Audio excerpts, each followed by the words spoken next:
This is Football Fan City, and we are going to bring you the weekend preview for the top matches happening this weekend. And I'm here with Enzo. and make sure you subscribe and like and follow, please. Okay, we are going to be starting up with West Ham versus Chelsea on Friday, happening live tomorrow. Enzo, how do you see that one going? West Ham versus Chelsea game is a very intense game though, and it's been a London derby. It's Yeah. going to be a very difficult game, especially for Chelsea. But on the other hand, I see Chelsea coming out victorious because West Ham has not really been in good form. Their defense has been leaking and their attack has been poor. Although they performed well during the preseason game, Yeah. like Folk Crew, like played well, but their first game against Sunderland, Yeah. they were very, very, how will I put it? They were very, very slow Oh, and poor. As in, the yeah. performance was like way beyond what people expected. Okay. And Chelsea now being Chelsea, and their first game playing 0-0, I know that they would like come with full force. They will come out with full force and make sure that they win this game.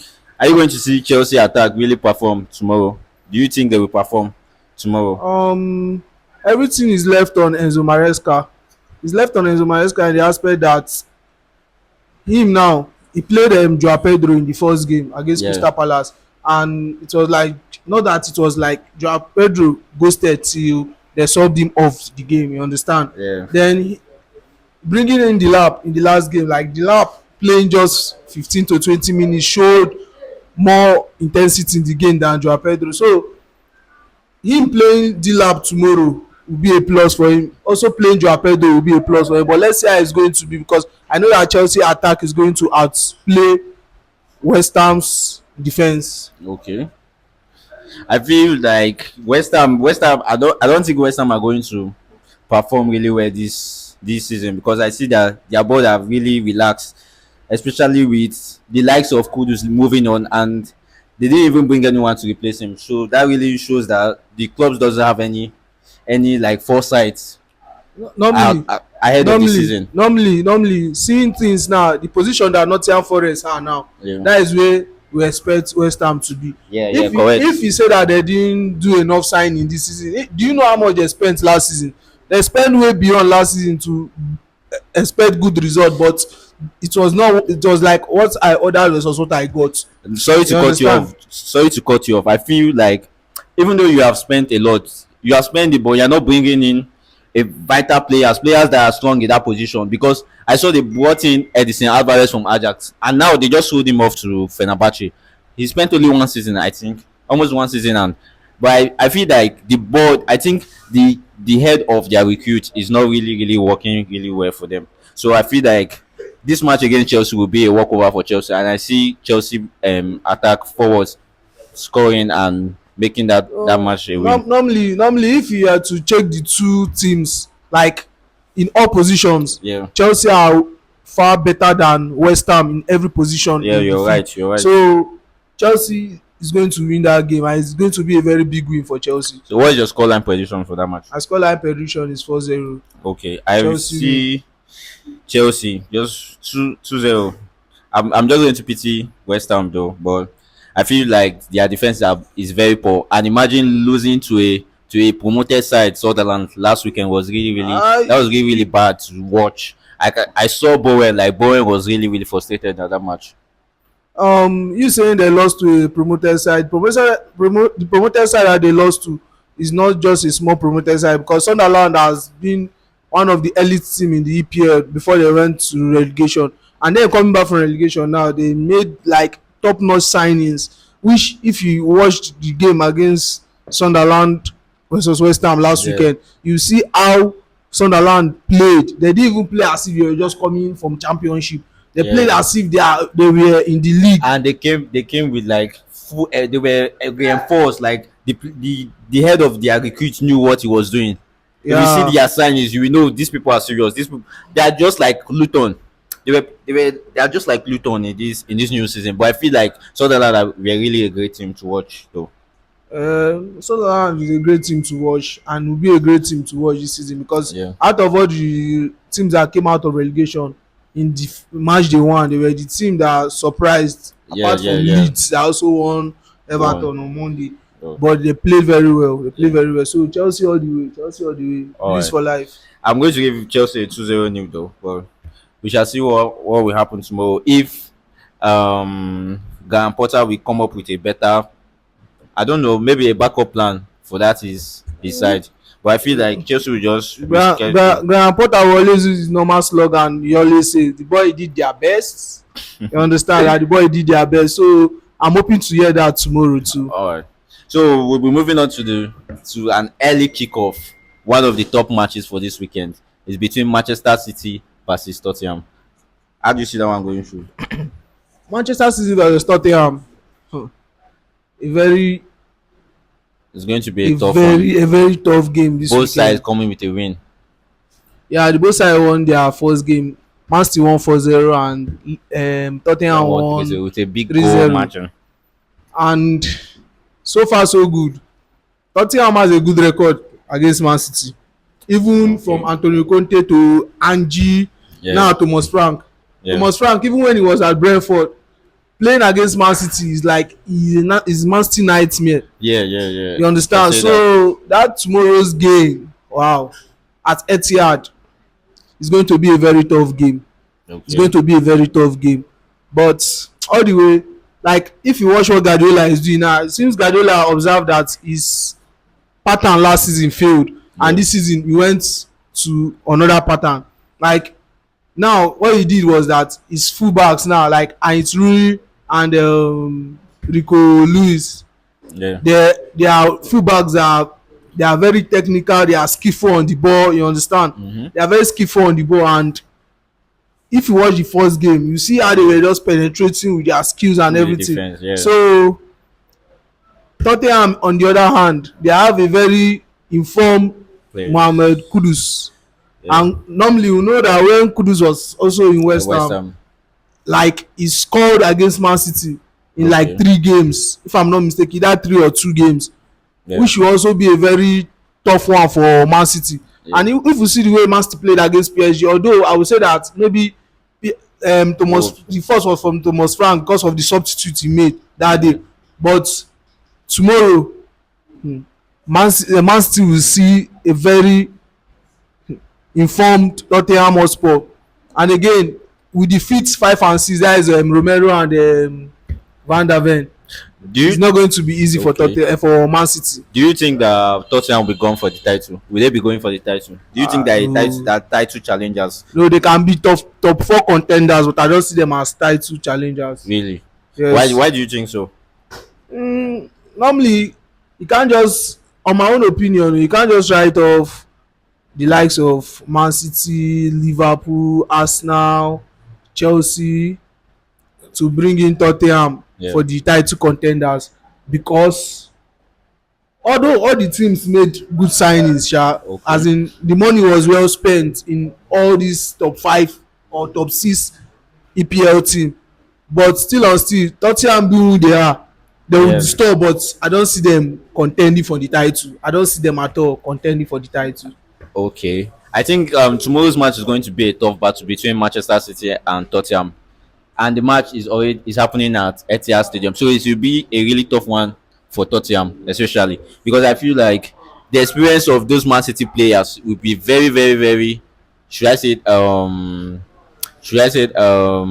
will be very, very dependable. They are going to depend on their experience more than their footwork. But I feel like Tottenham going to disturb Man City, right? But I feel Man City are going to scare through them. But I feel like a draw is going to happen tomorrow. I see a draw happening tomorrow, a 1-1 draw.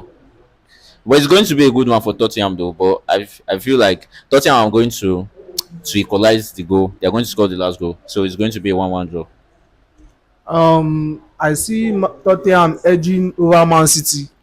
I see a 2-1 win by Tottenham Hotspur. Really? Yes. At Etihad? Yes, they have done it before, so I won't be surprised if they do it again. And Thomas Frank being who he is going to do it again. I believe that. All right. So that's all for Man City versus Tottenham at Etihad. So we are going for the next match: Arsenal versus Leeds at Emirates. The Gunners. Yeah. The Gunners. Yeah. everybody was just shouting yesterday, we have signed Eberechi, we have signed It's a very Eberechi. good signing, you know. It's a very good signing, but you can't just sign a 27-year-old guy from Crystal Palace that just won the FA Cup and the Community Community Shield. Shield and expect him to just come and make Arsenal to lift the Champions League or the league just So like sorry that. to cut you off. Because You cannot say but in a kind of player like Eze. Eberechi Eze is a very good player. You know that he has proved it. Even in a team that is not even as in the top four, in the top six, he has proved that he's a he good has player. proven it, but let people don put pressure on him that much. He can't. In the How can he be pressured? in the He cannot essence be of pressured. we have signed him, now we are complete. Now we can now contend for anything. They are definitely Arsenal are contenders in any cup that they find themselves in, but Yeah. signing Eberechi Eze is also a good one. Yeah, And it's still on a big still, plus. what I will just say is that let them don't expect much from him. I don't Don't think expect much from Eberechi Eze. I don't think there's going to be a much expectation for Eberechi Eze because he has already done it and is going to do it because he's still in England, so I don't think it's going to be a tough start for him. It's going to be easy for him to fit into the squad. With the likes of Kai Havertz going to injury, I think it's going to be a real bonus and a real plus to that attack. He said it's going to be easy for him to fit in. Yes, it's going to be easy. Remember that him as Crystal Palace, they Yeah. are playing 3-man back line. It's 5 minutes. And Arteta is playing 4-2-3-1. It's two different techniques. I know it's two different So tactics, you can't- but I feel like he's going to fit into that Arsenal squad easily, and he's going to deliver because it's going to be easy for him. He's the kind of player. He's an attacking player. He knows his foot. He knows what he works with. I'm sure he's very skillful. He's a good playmaker, and he knows how to shoot as well. And he's No. very dangerous in the box too. I wish him all the best in Arsenal. That is all I can say as their neighbours. Alright. Let's come back to the Arsenal Leeds game. Arsenal Leeds game is supposed to be a walkover for Arsenal. Yeah. So I don't really have much to say about the game because this is the game that Arsenal is supposed to show their potential. Because against Man U, we Yeah. didn't really see that Arsenal that we used to know. We didn't really see that Gunners that we used to know. We didn't really see that Arsenal that used to put the ball down and play the ball. Because against Man U outplayed Arsenal in every way. Just that Arsenal was just lucky to have gotten that chance and use it judiciously well. You understand? Yeah. So tomorrow now, I don't want any excuses that this one was not like this or that one was not like that. Arsenal, come out tomorrow and play our football. Gyökeres, we are supposed to see the best of Gyökeres on Saturday. You are going to see that. You are going to see that. I'm just going to give the scoreline prediction of that game. I see Arsenal winning 4-1. Well, in that game, I really want to see that match. Like, I want to really see how we are going to. I think that match is going to show us the type of football Arteta is planning for Arsenal this season. I think it's going to allow us to see the game, see the tactics, see how they are going to flow the ball, how the ball is going to flow from the defense to the midfield, from the midfield to the attack with the new signings. And I really want to see Madueke starting tomorrow at the left wing. I want to see Martinelli at the bench because I want to see how he's going to play. How that wing. These are the kind of matches you turn around, like you use your backup plan so that you can know how really prepared you are for the using season. your backup plan in early stages of the season is not really advisable because It's really advisable. you said I want to use your backup plan now when you have not acquired the points.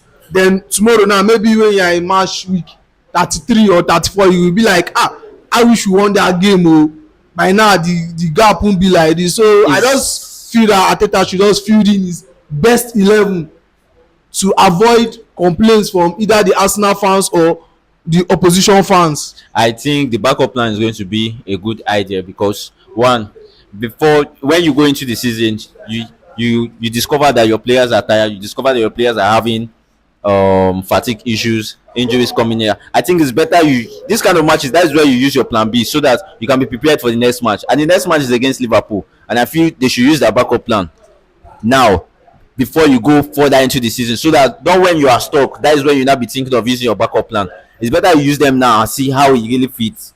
But I think for me that backup plan is going to be a good idea to make the player rest for the next match, which is against Liverpool next weekend. So I see Arsenal coming to. Don't listen to this Arsenal man Don't use your backup plan. Better use your best 11 to avoid I shout trust Arsenal fans now because nobody is going to be ready to listen to any excuses this time because they have given you all you want. And I wish you all the best with your materials too. No, I see Arsenal coming through with this one. I don't see Leeds scoring at all. We can see against Everton it was a tight one and it was a penalty. So I feel Arsenal are going to go through. They are going to like bang goals. So I give Arsenal 4-0, a 4-0 win at Emirates.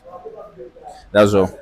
So we are going to the next one. Fulham versus Manchester United. Fulham versus Manchester United. Like even in Man U was season, like when we expected Fulham to do that thing, Yeah. Man U still won them. I think last season 1-0. Mm-hmm. So and the first leg also was also 1-0. Yeah. They won Fulham home and away.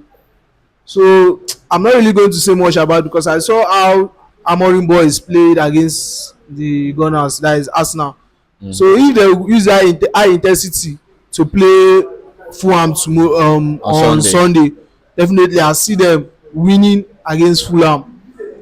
I see Man U winning 2-1. Narrow 2-1 win. Narrow against win. Fulham. Fulham narrow win. Okay. Who do you think is going to like outshine on that day? Which of Manchester United players? I see Cunha scoring his first goal for United, and I also see Mbeumo assisting either of the goals. And I know that I see not that I know I see Bruno Fernandes putting up a very top display. Even your FPL, make sure you take Bruno Fernandes because he's going to give more points this weekend for us. Well, I'm not a fan of Manchester United at all. So I'm going to support my Ninja boys there, Alex Iwobi and Kavibasi. So I'm going to give Fulham are going to win that match 2-1. The goals are going to come from the attacker. What's his name? Jimenez. Munez is going to score as well. Then maybe Alex Iwobi has always performed against Manchester United, and I think on Sunday he's going to do that again. So I see Fulham winning that match 2-1. Then for Manchester United, anybody can take the goal. I don't really care, but I see Fulham winning. So we are going to go into the La Liga predictions. So the first one is Levante Barcelona. Barca. Yeah. Barca has been a very good team this season and last season. Like Barca is not scared of scoring goals, as in they are very good in scoring goals. So I don't see Levante coming out to hurt them. Not all. Because I see Hansi Flick doing what he knows how to do the most. Yeah. You understand? So I see Barca dominating this game from beginning to end, and I see a 3-1 win by Barca. Is there a world where Levante shock Barcelona? Levante is not shocking any Barcelona. Barcelona is coming out full force in this game. There is no surprises. No, I know now when you go play Levante, Barca is winning this game 3-1. Well, I see Barca. I see a draw or a 1-0 win for Levante, but maybe a draw. But I see Levante winning 1-0. Yeah. This one just a predict wetin just dey in mind o. I don't know what you think, but I feel that's what's going to happen. That's what's going to happen. Levante is going to win Barcelona 1-0. Oh. So we are going to the next one. Atletico Madrid versus Elche. It looks like the top three of La Liga have like easy matches, like no tough opponents this weekend. So what do you think of this one, Atletico Madrid versus Elche? Atletico Madrid making these massive signings this season and having a very good first half against Espanyol, and just all of a sudden they blew it away. I feel that that was a bad one. Diego Simeone would not take this game for granted. Diego Simeone will fall out his best. Diego Simeone will come out to 3 points, and I see Atletico Madrid winning 3-0. Easy win, no stress against Elche. Atletico Madrid, I don't know what is wrong with that team. You feel that they are a big side, but when they meet opponents that are not even outscoring, that are not even strong enough to be in that position they are, you see them losing. Juan Alvarez scored a free kick last weekend and won the team. They laid back, they were there, and Espanyol won them 2-1. I feel Atletico Madrid really need to step up in this if they really want to challenge for the title this season. They really need to step up. But I feel this match is going to be an easy win for them. Yeah, Atletico Madrid are going to win Elche. What's your scoreline position? Mine is 3-0. 3-0. I'll just go with a 2-0 win for Atletico Madrid. So the last one is between Oviedo versus Real Madrid. Real Oviedo versus Real Madrid. The Hala. real derby. Hala Madrid. Hmm. Madrid didn't really have a bad first game. I guess Osasuna. They That didn't was a really bad game. it was not a bad game. You didn't watch the game. If you watch the game, you say it's a bad game. Madrid played very well, just that the goals were not coming. And the Alonso football, I see it as like it's not what Madrid used to play. It's just like a boring game to Madrid because everybody know that Madrid is a kind of team that once they hold the ball, they are forced to attack. But what Alonso is trying to make Real Madrid do now is that he wants them to hold the ball, touch the ball, which is not Madrid's pattern. That was why the game was like a bit boring for Real Madrid on Monday, on Tuesday, I think. Was it on Tuesday? On Tuesday. So I see this game now as a very easy tie for Madrid because I know Madrid is going to win this game. This game is not supposed to be a difficult one for Madrid. So I see Madrid coming out 4-0 win by Madrid. The way you're just calling goals as if you're the one playing. Do you think Real Oviedo can do what Osasuna did last weekend? Or I say last weekend, this week. Rio Ave can never do what Osasuna did. Osasuna has been a very elite team in the La Liga. They have been a very strong team in the La Liga. So I don't see them. Rio Ave that is just coming back for relegation. I don't see them doing what Osasuna did. Why the reason why I said for me that Real Madrid game was really a poor game was because they have the attacks. I don't think that match should have ended 1-0 with a penalty. You're winning matches like that, and you want to compete for this league. You want to compete in every competition, and you're playing like this. I feel the attack were really bad. If not, they would have scored enough. How can you be winning Osasuna 1-0 with a penalty? You're going home with a 3 points with a penalty, and you think you're going to be strong enough to challenge for this league. I feel like Rio Oviedo. I don't know the team. I haven't really watched them play, but I feel Real Madrid will win. They will win, but I don't think they are really ready for to challenge this title against Barcelona and Stay there Atletico now. Madrid. Because as Barca dey win, Madrid dey win. You go dey shock how Madrid take dey win. You will see. We will see about it. I think that will be all for the weekend. So, Enzo, tell them to subscribe, please. Please like and subscribe on our channel. Thank you Yeah. very much. Peace and love.